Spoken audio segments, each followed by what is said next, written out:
नमस्कार, आस्वाद आपलेपणाच्या चॅनलमध्ये आपलं स्वागत आहे। तर आज आपण मस्त अशी शेंगदाणा टोमॅटो लसूण चटणी करणार आहोत। तर त्यासाठी 2 टोमॅटो घेतलेले आहेत, अर्धी वाटी शेंगदाणे घेतलेले आहेत आणि लसूणच्या 7-8 पाकळ्या घेतलेल्या आहेत। ही जी आपली शेंगदाणा टोमॅटो चटणी आहे ना, खूप छान लागते। कधी डोसे केले, इडली केले, आंबोळी केली किंवा पराठा वगैरे काही केलं की त्यासोबत ही चटणी छानच लागते आणि झटपट बनवता येते। कधी नारळ वगैरे नसेल तर अशा वेळी तुम्ही ही शेंगदाणा टोमॅटो लसूण चटणी बनवून बघा, अप्रतिम लागते ही चटणी आणि डोसा इडली सोबत तर छानच लागते। तर त्यासाठी आता आपल्याला शेंगदाणे जे आपले आहेत ना, ते आपल्याला भाजून घ्यायचे आहेत। त्याच्यासोबत लसूण सुद्धा घालायचे आहे। स्लो गॅसवरती चांगलं भाजून घ्यायचं आहे त्याला।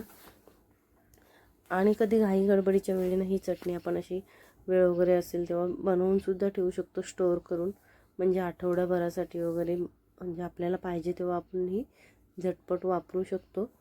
तर आपली लसूण वगैरे आहे ना, ते आपण बघा अशी थोडी लालसर होईपर्यंत तिला परतायचं आहे आपल्याला। शेंगदाणे पण आपले जे आहेत ना, ते थोडे परतून घेतले। त्यानंतर आपला जो टोमॅटो आहे ना, तो पण त्याच्यामध्ये घालून घेतला आणि तो सुद्धा आपला टोमॅटो चांगला मऊ होईपर्यंत आपल्याला त्याच्यामध्ये परतायचा आहे।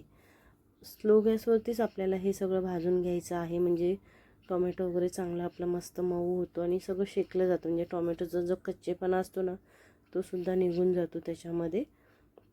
आणि ह्या चटणीमध्ये ना लाल मिरची सुद्धा वापरायची असते, पण मुलं वगैरे खाणार असतात त्यामुळे जास्त लाल तिखट घालायचं नाही।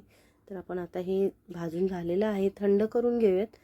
थंड करून घेतल्यानंतर आता हे आपल्या सर्व मिक्सरच्या भांड्यामध्ये काढून घ्यायचं आहे आपल्याला। आता ते बारीक वाटून घेऊयात। त्यानंतर इथे मी लाल तिखट घेतलेलं आहे, थोडंसं घेतलेलं आहे, जास्त नाही। लाल मिरची वापरायची किंवा लाल तिखट घ्यायचं।